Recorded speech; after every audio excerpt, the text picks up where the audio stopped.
Hi, I'm Dana Vince. I'm the owner of Healing Hearts Counseling. I founded my practice in 2006 and have been specializing in working with couples ever since.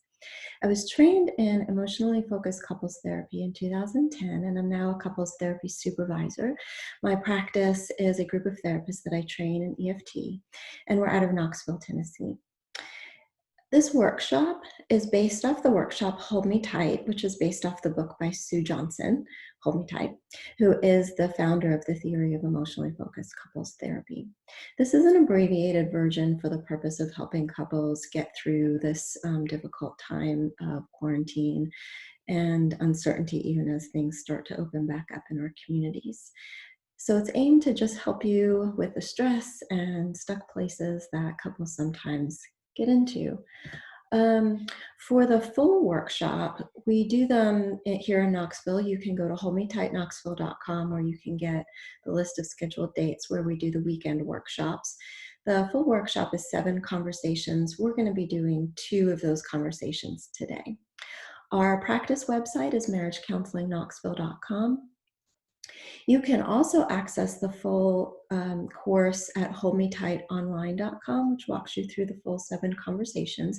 It's normally $300 right now. It's 50% off for $150. If you're not in Knoxville and you want to find a therapist or workshops in your area or learn more about EFT, you can go to iceeft.com. If during this workshop you have any questions or any difficulties, you can feel free to reach out to me. My phone number is here below, 865-283-1777, or you can also email me, danavince@gmail.com.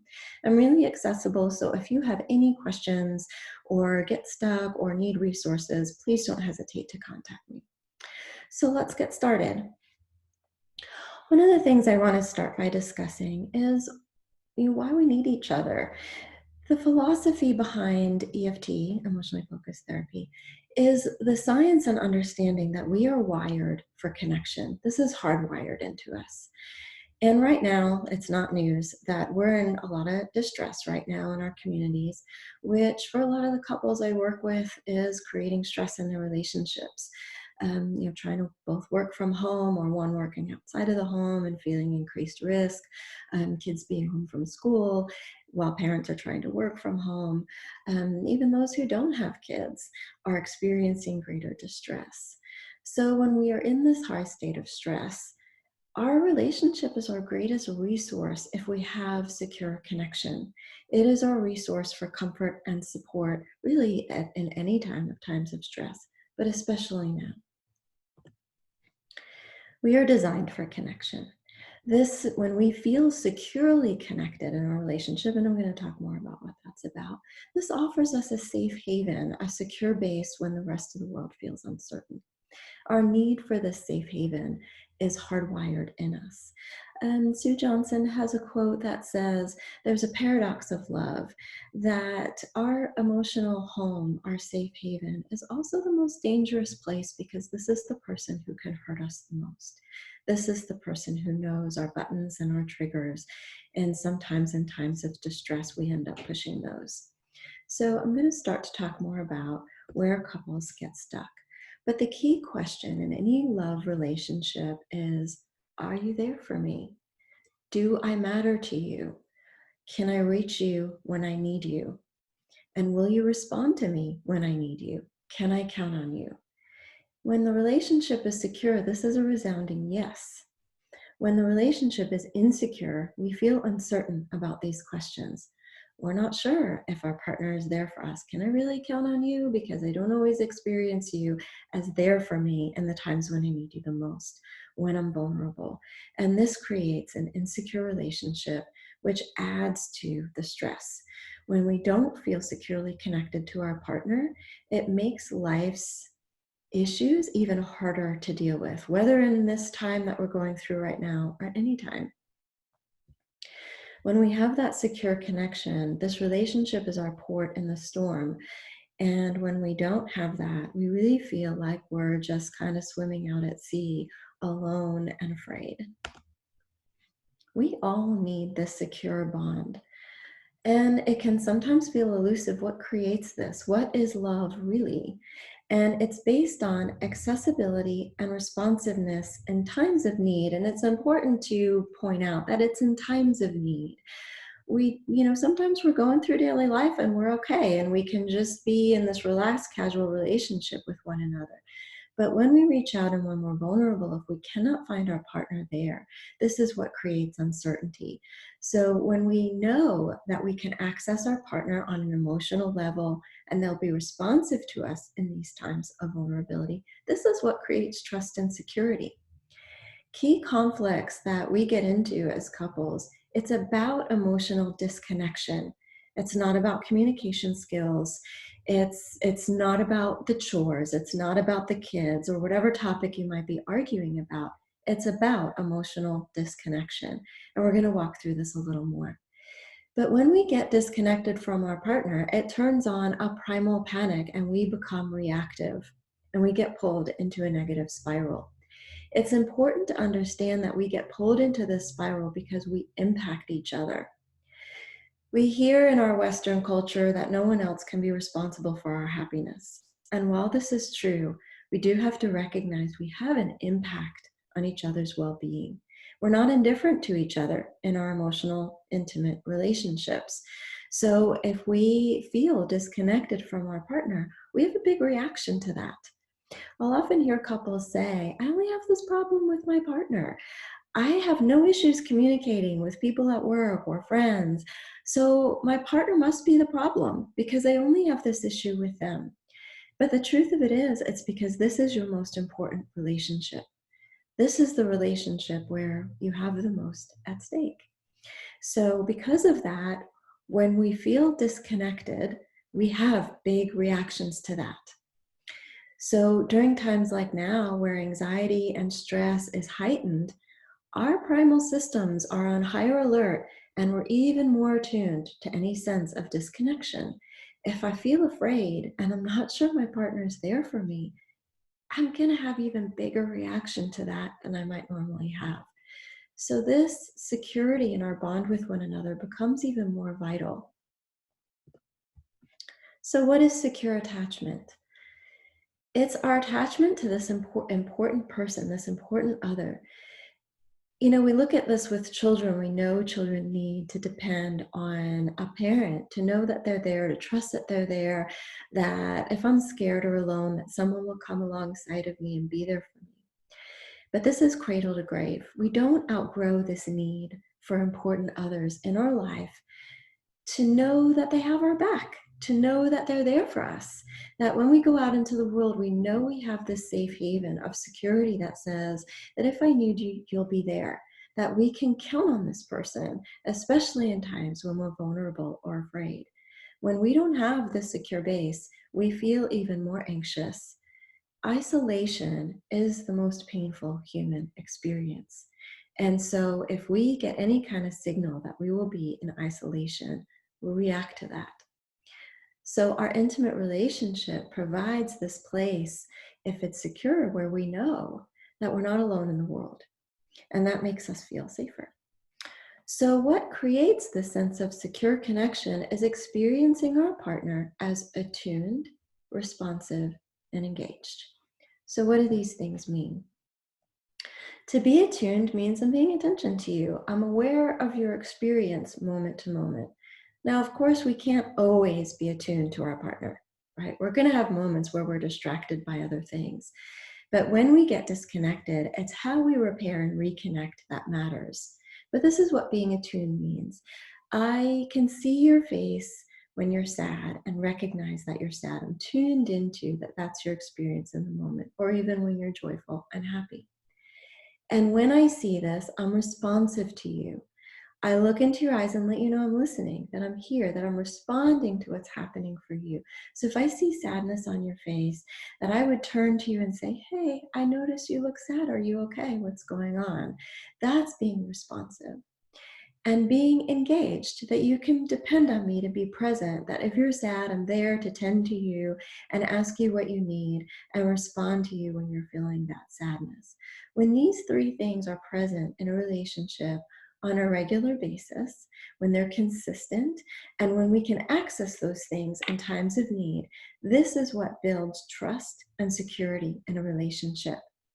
When we do these things, we help our partner to feel safe because they know if I need you, you're attuned to me, you can see what I feel, you know me, you see me, you're responsive to me in those moments, and you're engaged with me. There's a chemistry to this. There's a chemistry to love. Science is coming more and more alongside of what happens to us in our loving, intimate, attached relationships. That there's a biology to this, that we are social beings. And when we feel the presence of another, it actually impacts our physiological nervous system, and it calms us when we're in distress. If I'm anxious and I can reach to my intimate other and feel their comfort and support, that it actually has a physical impact on my anxiety levels, on my heart rate, on my physiological response. So there is science behind our need for this connection with important others. So let's talk about for a moment, the hormones cortisol and oxytocin. Cortisol is a stress hormone. When we're anxious and stressed, our cortisol is high. And it's known, and science has shown, that high levels of cortisol on a consistent basis create health issues. It leads to all kinds of problems in our body: heart attack, stroke. High levels of chronic stress have a very strong physical impact on us. Oxytocin has the nickname the cuddle hormone. It's a hormone that bonds us to others. This hormone is released when women are breastfeeding. It's released during orgasm, and it can even be released at thoughts of an important other that we feel close and bonded to. And oxytocin suppresses cortisol. Cortisol is an important hormone. We need it. It's when it's elevated for long periods of time that becomes problematic. So when we have oxytocin, which gets released when we're close and bonded to important others, it suppresses cortisol. And so love actually makes us healthier when we have these secure bonds. We know this when babies are born premature, when they're held, when they feel their parent close, when they can feel the heartbeat of another, they're more likely to survive. We also know this when people are sick. When they're surrounded by family and they feel loved and supported, they're more likely to get better than when they're isolated and alone. So there's science behind this. Our primal brain is wired for this kind of survival. Belonging is part of that survival system. We know isolation is dangerous. So when we get a cue from our partner that they're isolating from us, we have a reaction. We go into panic mode. So what's happening when things spiral? This panic takes over and these reactions take over. Moments of disconnection are inevitable in every relationship. As I said before, we can't always be attuned. We have a lot of things going on. We're parenting, we're dealing with the house, we're preoccupied with work, or sick parents, or kids in need. There's all kinds of things pulling us in different directions. So we're gonna get disconnected. But it is how we respond to these moments that really matter. It's what we do when we sense that disconnection that determines if we're going to get stuck there and spiral out of control, or if we can move back into our secure connection of knowing we have each other's back. When we don't understand what's happening in these moments and we don't know how to reach and respond, we really just have two ways of coping with this that we fall into. So what does this panic look like? It doesn't look like panic. We wouldn't recognize it as panic. The human response is to either protest. It comes out as angry, blaming, demanding, criticizing. Why didn't you call me when you were on your way home from work? So I knew you were going to be here, so I could have dinner ready. You don't come when I call. You're not there for me. You don't ever hear me. I can't get through to you. Right? So it comes out as this angry protesting. Where are you? Why aren't you there for me? It might even be demands for sex. We're never intimate anymore. Why don't you schedule date nights for us? Don't you care? Don't I matter? Or we withdraw. We shut down and numb out. We turn emotions off and just avoid. We might not even recognize we're feeling anything. We get so shut down, we pull away. So these are really the only two ways that people respond when they don't know how to turn to their partner and say, hey, what's happening here? I don't feel connected to you. These emotions happen fast. I've had somebody quote in a workshop say it's like a drive-by shooting. We can be 1 minute laughing and smiling, and then all of a sudden the air is out of the room. The cue for this reaction comes quick, and before we know it, we're in a negative spiral and we're completely bewildered of how we even got there. But it can be as something as just a look, a roll of the eyes, a sigh, and here we go again. It happens really fast. When we are emotionally off balance, our cognitive functioning leaves us. Our skills don't work. I'm a therapist. I've been doing this for 14 years. When I'm emotionally off balance with my partner, all the tools in my toolbox don't work for me either. It's like trying to read the directions of how to open a parachute when you're in free fall. It doesn't work. We are off balance. Our primal brain is reacting and we feel the sense of disconnection. So if we don't know how to slow that down, if we don't know how to tune in, we go into fight or flight, which is the angry protest or the withdrawing shutdown. So there are different ways that this plays out with a couple. It's attack, right? We go into who's the bad guy here? Each of us is finger pointing, blaming, shaming. It's a tit for tat. You know, you get so angry, I can't say anything to you. So yeah, I go quiet and shut down. Well, I get angry because you don't respond to me, right? So I have to get louder and bigger to get a reaction out of you. Well, if you would just, right? And we go back and forth. We blame, defend, attack, criticize, and then shut down. The most common dynamic is the pursue withdraw, where one person becomes the angry, critical pursuer, while the other person gets defensive, dismissive, withdraws, or shuts down. And then there's the withdraw. This is where both partners shut down and distance from one another, and the air between them is cold. This usually happens after a long period of time of pursue withdraw, where the pursuer gets tired of knocking on the door, the pursuer gets tired of no response, and eventually shuts down themselves. So, what does this really look like in real time, in the day-to-day? When couples are arguing about topics, let's take the kids for example. This cycle is happening and they just don't know it. We think the fight is about the kids. We think the fight is about money, but it really isn't. It's about this underlying question. Do I matter to you? Are you there for me? And are we connected? So let's take the kids, for example. We might be fighting or arguing about how to discipline the children. There is a moment where the conversation turns from being about the kids to being about our relationship, and our relationship is hinging on this issue. Let me explain a little further. If we are trying to talk about how to parent the kids and one partner is feeling like, I don't have a voice here, my opinion, what I think, doesn't matter. You undermine me in front of the kids. It's like I'm not really seen, I'm not really regarded, like I'm insignificant. It's about that more than it is about the children. Now, yes, it's about the children and we can come back to that, but we cannot solve that problem from a disconnected place. So the angry pursuing person might become critical. You're not with me on this. You don't back me up. I'm alone in this, right? So now I'm becoming protesting. I'm demanding this lack of partnership between us, this lack of connection. You're not on my side. You're against me. So I'm protesting.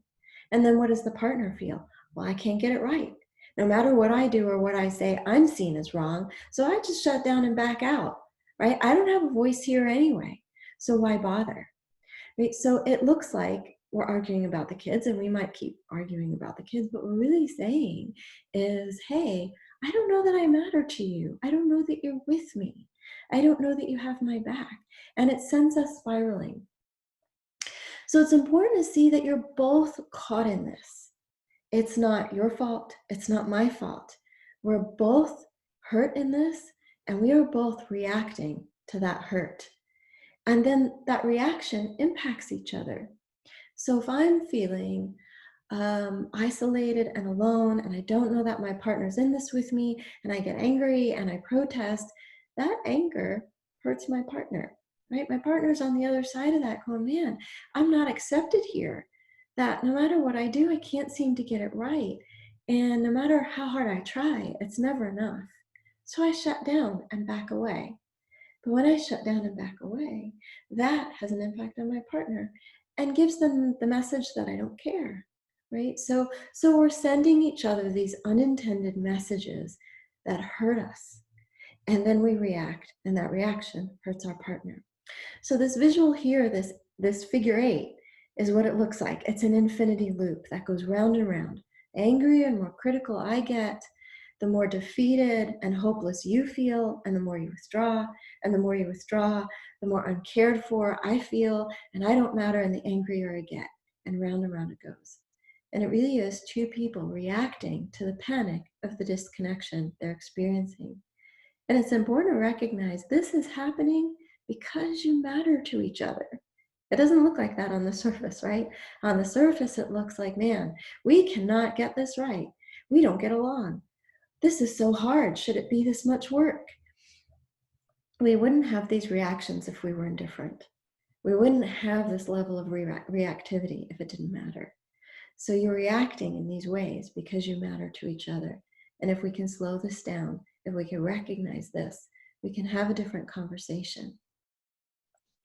When couples are really caught in this, they're busy protecting themselves. And we're in the mode of self-protection. We have our walls up. We're not vulnerable with each other. It doesn't feel safe to be vulnerable. And then we're not connected. So what does it take to step out of this pattern? We have to identify the underlying more vulnerable feelings that are triggering these reactions. So we'll often hear pursuers say, I feel shut out, I'm all alone, I don't have a partner in this, I don't know that I matter, or that you even care about me. In these moments, I feel so uncared for. And even if I might know that you care about me, I'm not feeling cared for because I can't find you in the times that I really need you. And then I have to yell to get a reaction because a negative reaction is better than none at all. If I get no reaction at all, then I feel like I really don't matter. I'm so insignificant and invisible. You aren't there for me, and I don't feel heard. So my reaction is I get bigger and louder, more critical, more demanding. We'll often hear withdrawers say, I can never get it right. If I engage, if I stay in this, I'm going to make it worse because nothing I say is the right thing. So I end up feeling really inadequate, like I'm failing. I'm this big disappointment. Nothing I do is good enough. So my reaction is to just shut down and pull away. Nothing I'm going to do is going to make it better anyway. And maybe if I just go away, things will settle down and return to normal and we'll be okay. In these scenarios, both partners are trying to protect the connection. They're trying to protect themselves. They're just doing it in different ways. If I'm the pursuer, I become angry and I protest and I become critical because if I didn't, what would happen to us? We would just drift apart. I'm fighting for our connection. The withdrawer withdraws because maybe if I step out, if I shut this down, we won't explode. If we keep going, this is going to get worse and it's not going to go anywhere good. And I don't want that to happen. So if I just shut it down, it will be okay. So what I'm going to have you do here is I'm going to have you pause the video so you can have an important conversation with each other. You just listened to what it looks like when couples spiral and what triggers that spiral. So when you feel disconnected, what is your main move? Are you more likely to protest and get angry and yell or criticize or get demanding? How do you pull your partner into the spiral with you? Can you slow that down enough and look at and think about compassionately how that might impact your partner when that happens? How might your partner feel in that? Both of you are doing this. So see if you can plot out the dance together that you find yourselves caught in when suddenly you don't feel connected to one another. And what is that cue to that disconnect? Is it the look on one another's face? What do you see in each other that says, uh-oh, here we go again. We're about to do our dance. We're about to go down that path that repeats over and over again. No matter what the topic is, remember, this isn't about the kids. This isn't about money. This isn't about chores or household duties. While those are problems to be solved, in the moments that you pull into this negative cycle, it's really about these underlying things of either feeling alone, not accepted as a person, not cared for, that you don't matter. So can you look at and identify what are those underlying feelings for you? And when you feel them, how do you typically react? When you're reacting this way, how do you think your partner sees you in this moment? And how does this reaction impact your partner? And in turn, how do they react? So you're looking at if you can identify this negative pattern you get caught in. What does this look like for the two of you? So this is a little helpful tool to help you. You can kind of fill in the blanks. The more I blank, get angry, raise my voice, the more you get defensive and go quiet. Those are just examples. You would fill in your own here. And then the more I get even louder till we get caught in our negative spiral and it gets out of control. So just fill in these blanks with what fits for you. And this is just an example of what it might look like, right? That if I can't reach my partner and I can't get a response, the more angry I get and raise my voice. And then, this might look something like taking out the trash. If we're in this spiral with each other, we're really caught in this insecure dance, it could happen over something like, hey, you didn't take out the garbage. I asked you 100 times. What am I really saying? I feel invisible to you. You don't see me, and I don't matter. That's something as simple as taking out the garbage. You really just don't hear me. Well, when I do that, what does my partner feel? I can't even make a mistake. I have to be perfect. I can't get it right no matter what I do. Hey, what about the 10 other household tasks I did? Okay, so I missed the trash, but did you not see that I mopped the floor and I cleaned the bathroom and I put the dishes away? So what is partner A feeling? Dismissed. You don't care about how I feel. And partner B is feeling, no matter what I do or how hard I try, it doesn't matter. So why bother? So I shut down and I pull away. So let's see if we can identify how this happens for us. As you walk through this and you see the pattern you get caught in, see if you can identify the feelings. Typically, it's some kind of fear. And it can take time to really understand what those feelings are underneath because we really just recognize the surface feelings of anger, frustration, defeat. But if you take a moment to go deeper and look at what's underneath, there's usually some type of fear that is fear of being alone, fear of being rejected, fear of being uncared for or unimportant. See if you can identify what that is for you. If you're shutting down and tuning out, you may feel criticized, belittled, put down, not good enough, inadequate, like a failure. So see if you can identify what those are. The really hard part of that is how vulnerable it is to share that with your partner. I really want to invite you to do that because it's in that vulnerability that we soften to each other and we can start to pull out of the negative cycle. Okay. So this is where I want you to pause the video and have that conversation. Take as much time as you need. This video is going to be here when you come back. And then we're going to move into the second segment of how to have a hold me tight conversation and pull out of these negative spirals. So I'm going to give you a moment to pause. And when you return, we'll do the next part. So now, hopefully you've had your conversation and you're returning to the video. And you have maybe a better understanding of how you two get caught in this negative spiral. And you have a little more awareness around that. So the next question is, what do we do? Okay, we see it and we know what happens. What do we do with it? That first important step is awareness. It's really important to be aware of when we're arguing about these things. What's really going on. So that first part is to really try to help you understand what's happening in these moments, to make sense of this distress that you're feeling and how to move back into the sense of connection. So how do we find our way back together? This is the part where we're going to talk about how to pull out of the negative spiral, because it's going to happen. The goal is not to eliminate these disconnecting moments and these moments of reactivity that we may have, or even these painful underlying feelings that come up.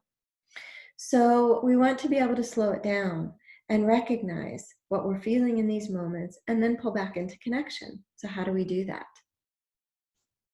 Pulling out of these negative patterns becomes vital to accessing each other for care and support. So right now, while we're going through this hard time, we really need each other.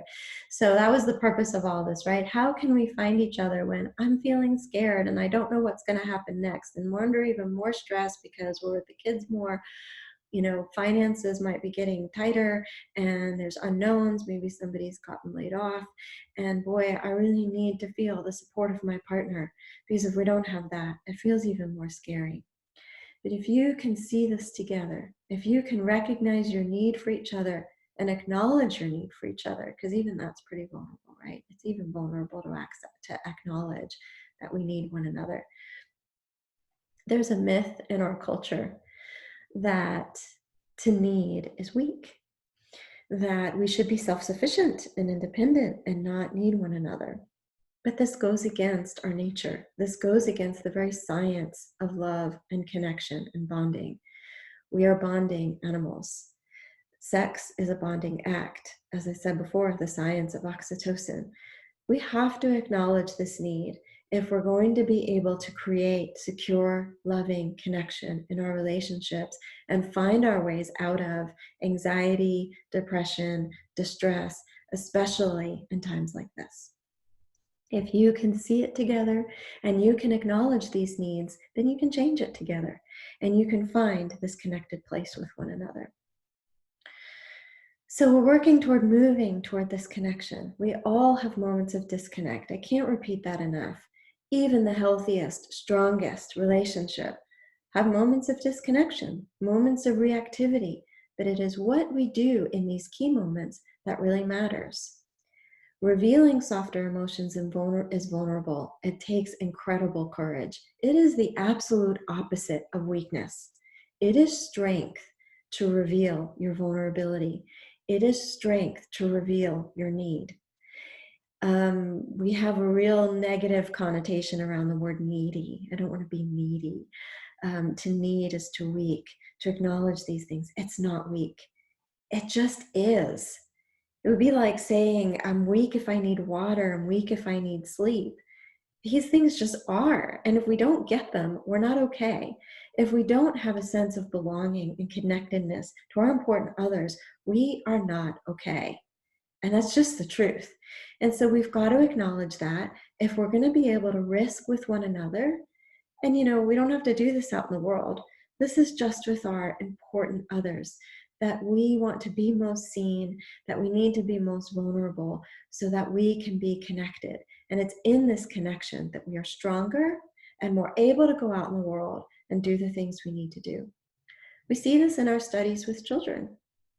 When children have a secure connection to their parents, they are more independent. They can go and play and they're not worried or preoccupied. Is my parent there for me? They might look back and check, but they can play more freely and independently when they know they have that secure base, because they know someone's there for them. This does not change for us in adulthood. When we know our partner is there, we are actually more independent when we are more connected. We are stronger together. So to be able to do this, we want to have an ARE conversation. You may remember what the letters ARE stand for from the first segment of this presentation: accessible, responsive, and engaged. So in this conversation, we aim to create a positive cycle, which involves risking, this is risky stuff, reaching for each other, and responding to each other. When we can do this, we can create safety and connection. So in much the same way the negative spiral happens, remember that figure 8 loop, of the more I, the more you, and round we go, and it gets bigger and worse, and we become more and more disconnected. The positive cycle snowballs in much the same way.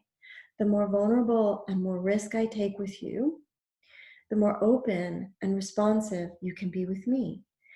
If instead of being critical and demanding, I can tell you, I feel alone and afraid, I look less dangerous to you, and you're more likely to come close and be soothing and comforting to me. If I'm the withdrawn partner, the more engaged I am, the less withdrawn I am, then you don't have to fight for my attention. So it calms you, and we can be vulnerable together. And the more we can risk and reach, the more we find each other, and the more we are able to stay and build off this trust and positive cycle than get pulled into the negative one.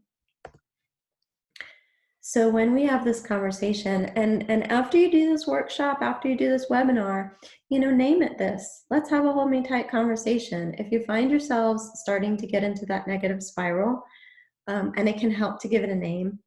Some couples give it a name, that negative dance that they do, so that you're not blaming each other for it. You really don't want to blame each other for it. So you can give it a name like the black hole. We're about to go into that black hole, and we're both getting caught in it. It's not you, it's not me, it's us together. We're both hurt by it. We both get reactive in it, and we both really pull each other into this spiral. So we want to recognize it, call it out, give it a name. And so when you have these moments of distress or disconnection, we want to move into a hold me tight conversation rather than being reactive, rather than getting angry and protesting or withdrawing and shut down. We turn to each other. And then we can really use this moment to create bonding. These can become really key moments if we utilize them as opportunity. Oftentimes we want to avoid conflict. We don't like conflict. Who wants conflict and drama and distress? We don't want it. But sometimes we create it because we want connection, right? But conflict doesn't have to be this awful, distressing place. We can actually use it as opportunity for more bonding if we can be vulnerable with each other, open up, share, and move into moments of connection through being accessible and responsive. So we want to tune in to deeper fears and longings. Our fears that come up for us, they're part of us being human. It's not immature. It's not childish, right? We need to tune into, and again, this takes strength, to tune into these deeper fears and longings that we all have. In love relationships, fear comes alongside of. When we hand our heart to somebody else and we take a chance to share our life with somebody, to create a family with somebody, to go through this life together, there's a lot at stake. It's not so easy. We can't be indifferent to that. Would we even want to be indifferent to that? Of course not. It matters. And when something matters, fear comes alongside of that. I don't want to lose this. It's too important to me. So we want to tune into, and these are primal, right? Our need for love and belonging is primal. We're dependent for a really long time. If we're ousted from the group, it is life and death. So these key moments in our relationship can feel like life and death because isolation is extremely dangerous to us. So we want to tap into that. What am I most afraid of? In our love relationship, what am I most afraid of? Take that elevator down into the deep emotion. This is scary to do. We don't normally do this. A lot of people really work hard to avoid these places, but this is an invitation into that. Because the deeper you can go, the more vulnerable you can be, the deeper the connection and the bond you can create with your partner. So let this be an invitation into that place. Listen to those fears. We all can find some sense of shame there, right? Some sense of maybe I'm not enough. Maybe if people really knew me on the inside, they wouldn't like what they saw. I don't want to let anybody into that place. When I go into that place, I feel inadequate. I feel not good enough. I'm scared I'll be rejected. I'm scared you wouldn't really love me if you knew what that part of me was like. Right? We all have that. It's part of being human. So we can normalize that. So when we understand that, we can really focus in and let ourselves get a felt sense of that fear, and name that deepest emotion. Is it failure? Is it abandonment? Is it rejection? What is that deepest fear? Using imagery can be helpful here. I feel like I'm drowning and I yell for you and you don't throw me a life raft. And if I don't scream for you, I'm really just going to float into the abyss and I'm going to be all alone. That imagery can help. I feel like a used piece of furniture that you just throw your feet up on. I don't really exist in the room. I don't really exist for you. Or I hear some people say, I feel like just a paycheck, that I'm really only here to provide the funds for your life, but I don't really matter. What I feel, what I need doesn't really exist. So that imagery can help to explore or find what that felt sense of pain and fear is. What are the catastrophic beliefs? They might be something like, if we go into that spiral, we will explode and we'll lose each other. Our family will fall apart. I wouldn't be able to financially make it. I would be all alone in this world. I'll die alone. And what are the catastrophic beliefs? I said one before, if you really knew me on this deeper level, if I opened up this place to you, you wouldn't really love me, or I'll never be good enough. What are those catastrophic beliefs? And then, the hardest part is risking and sharing these with your partner. If we don't understand what we feel, we can't understand what we need. So, oftentimes in relationships, we have this belief that if you really knew me, if you really loved me, you would know what I need. I shouldn't have to tell you. Or when we're protesting in anger or withdrawing, we have this deep longing within us, but we don't know how to speak it. And if we can't clearly speak it, our partner can't know, and then we can't receive it. So part of why we do this conversation is we have to, one, understand what we feel, to then understand what we need. So an example of this might be with a withdrawn partner who feels like no matter what I do, I can't ever get it right. I don't feel like anything is ever good enough for you, right? So what's the deeper feeling? Maybe I'm not accepted, that who I am isn't okay. How I am isn't okay. I have to try to be something different to be acceptable to you. So the deeper fear may be something like, I'm failing, I'm completely inadequate. No matter how hard I try, it's not good enough. So when we can get to that place and touch that and share that with our partner, when we can say, I withdraw, not because I don't care, I so deeply care, but I don't know what to do. I literally don't know what to do. So I lock up, I freeze up, and I pull away. And I want to know what to do, but I just feel so inadequate. So what might a person like that need? They might need to know, I don't have to be perfect. I can make mistakes, that I can be myself, and you would love me anyway, that I don't have to be perfect with you, that you would see how hard I try, that you would know how much I care, and I don't have to constantly prove it to you. Or what might a pursuer need? I need to know you're there. I need to know that you'll be there for me when I'm scared. I don't need you to know what to do. I don't need you to be perfect. I just need you to be there.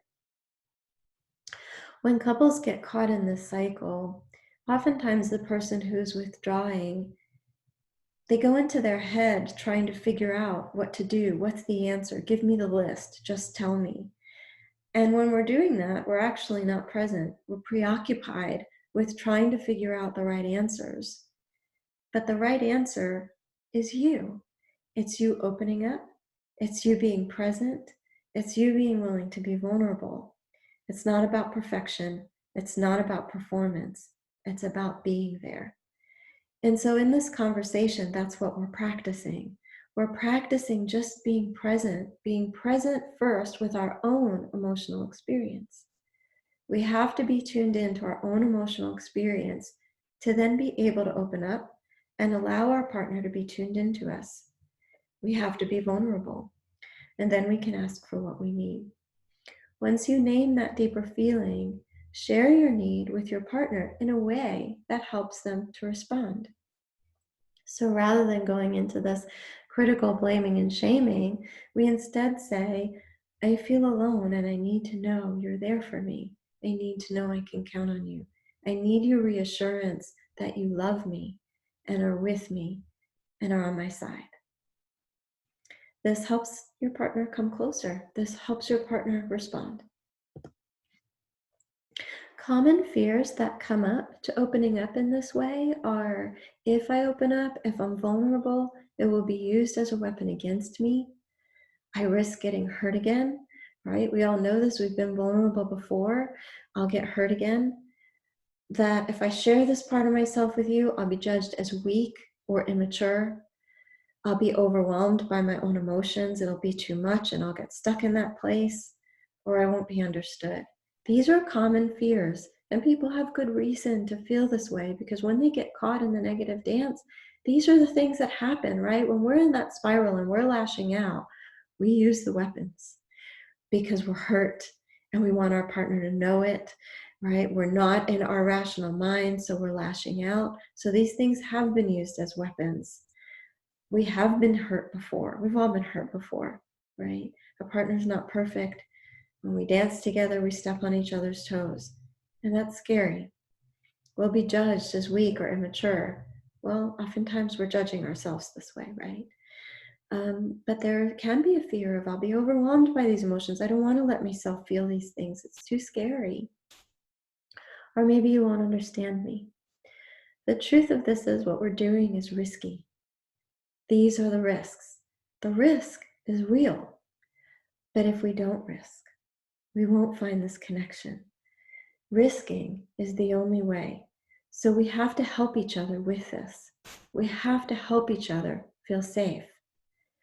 We have to do our best to make this sacred ground and not use these things as weapons, to be careful with one another's tender places and be thoughtful about them. But we're not going to be perfect. We are going to hurt each other.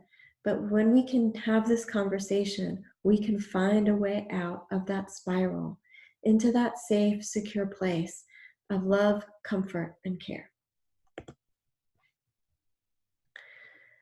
So I kind of already said this, that risking in this way is vulnerable. This takes immense courage and strength, but this is what creates closeness when we really let each other in. When we are vulnerable in this way and our partner responds to us, this is what creates bonding. We have a great opportunity for that right now. We are in scary, uncertain times. You know, right now we're at this place in time, and it may depend on when you watch this video, but, you know, right now there's the pandemic and we're looking at reopening restaurants and gyms and re-entering the world, and none of us really know, is this going to create a second wave? What's going to happen with our economy? Or are we about to enter into a recession not seen since World War II? These are scary times ahead. So we're vulnerable. We are really vulnerable right now. So this vulnerability that we're in creates this incredible opportunity for bonding with one another. And because the more vulnerable we are, the stronger that bond when we find our partner there, when our partner responds to us. It's why war buddies create these unbreakable bonds, because there's nothing more vulnerable than being in a foxhole together, right? Your life, it's literally life and death, and you're counting on this person next to you to help you survive. So we know the bonds that creates, right? I mean, men come out of war, women now too, with this unbreakable bond that they can't even explain. Well, why? Because they're in that situation, in danger, in the greatest danger together. So this kind of vulnerability, this in it together, coupled with the trust of, I know you've got my back, I can count on you to have my back. I can count on you to be there for me. This is how we create this. But that vulnerability is necessary. That courage to be this vulnerable is necessary. Each time you vulnerably share with your partner and they respond with love and care, this is where trust builds. With each of these moments, we become more secure in the fact that if I'm vulnerable with you, that you'll respond to me with love, care, and comfort. Not perfection and performance, not because you have the answer of how to fix it, but because you're willing to sit with me and respond to my pain, to put your arms around me emotionally, both figuratively and literally. Put your arms around me. This is what creates secure connection. We're not actually going to show a video clip. That would be in the real work, in the full workshop. We have videos that we show. So this is the last segment. This is the conversation that you're going to practice with each other. This will end the video, but I want you to practice this conversation after watching this portion of the presentation. You're about to have a hold me tight conversation. And, save this, take a screenshot of it so that anytime you find yourself in that negative spiral, you can stop, slow down. It's so important to go slow. Emotion happens so fast. Go slow and have this hold me tight conversation. We typically ask the withdrawing partner to go first. Go back to the feelings you identified in that first conversation. Failure, inadequacy, fear of being alone, fear of rejection. Listen to those feelings and see if you can find at the core the fear or anxiety that involves being rejected or abandoned by your partner. Don't just talk about it. Let yourself go to the place where you actually feel it. This fear is wired in our brains. Everyone has them. See if you can pinpoint it and voice it. What response or reassurance from your partner would help you with this fear? See if you can tell your partner in a short, simple, and direct way what you need from him or her when this fear comes up. This need or longing is usually for some kind of caring, comfort, or reassurance.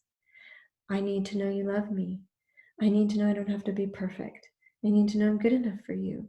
I need to know when I'm feeling this way that you'll respond to me, that you won't go cold and turn away or pull away from me, but that you'll come close and be there with me and reassure me that I can count on you. To get what you need, you have to ask. Your partner cannot be a mind reader, and our needs change. They're different moment to moment. They're different in different situations. So be specific. Right now, an example of this might be, I've gotten laid off from my job and I'm so scared I'm not going to be able to provide. And if I can't provide, what good am I to you? I'm scared that I won't be useful to you if I can't provide for our family. And maybe I need the reassurance that you love me and are in this with me no matter what happens. Be specific. As the partner, it's your role to listen, attend, and be responsive. Oftentimes, we're preparing ourselves with our own reaction, our own need, our own feelings or response. Really try to hold off on doing this and take turns with being the speaker and the listener, right? So if your partner is sharing, thank them for sharing. Listen to what it's like. Empathy is putting yourself in that person's shoes. Listen from their perspective, what it's like for them in this relationship or in these moments of fear and doubt. This isn't a time to be defensive. This isn't a time to say, wow, how could you think that of me, that I wouldn't be there for you? Don't you see all these things I do? How could you possibly feel this way? Right? We all have these fears, and your partner has these fears because you matter to them. So be willing to listen and hear how your partner experiences the relationship without defensiveness. Recognize that your partner is risking and being vulnerable and utilizing courage to share with you. They're letting you in. So really tune in and listen and attend to what your partner is sharing. And the more vulnerable the sharing person is, the easier you make it for your partner to respond in a loving, comforting, and caring way. So, as we close again, I want you to go back and have that conversation, and I hope you're able to utilize this in your times of need, when you're feeling afraid and when you really need your partner, that you can turn to each other and have these conversations. I'm really grateful to you for watching this video and letting me into your world and letting me guide you through this. It's not easy stuff. I'm extremely passionate about helping couples do this, but compassion and acceptance of others is best learned through the secure connection. And when we have this with one another, we kind of spread it out into the world. When we're more securely connected and feel that sense of compassion and acceptance, not just for our partner, but also for ourselves, we're able to have that compassion and acceptance toward others. If we recognize and accept this primal code of bonding, that we all need this, that this is not weakness, that this is not, not taking accountability for our own happiness, it's recognizing we impact each other, then we can create more loving, connected relationships and more loving and connected families. We can teach our children this, our friends this, and then we create a more loving, connected community. Thank you for allowing me to be part of my journey, part of your journey. I truly wish you deep, lasting love and well-being. And again, if you need help beyond this, please don't hesitate to reach out. In our counseling practice, we help people get unstuck from these difficult binds that they get caught in. So if you need more than what this workshop can offer, again, please reach out to us. Again, my practice in Knoxville, Tennessee is marriagecounselingnknoxville.com. We have a whole team of therapists ready to help you. You can contact us anytime. The practice number is 865-283-1777. If you're interested in doing the full workshop, you can visit holdmetightknoxville.com. As we all re-enter the community, we will be doing these workshops in person. We usually do them over a Saturday, Sunday, and you can experience the full workshop. The workshop is also available online through Sue Johnson at holdmetightonline.com. If you're not in Knoxville, Tennessee, and you would like to look for an emotionally focused therapist, or a workshop or something like that, or more information about EFT, you can visit iceeft.com. There's great resources and information. Please don't hesitate to reach out. Thank you for watching, and I wish you so much love, peace, and joy. Thank you.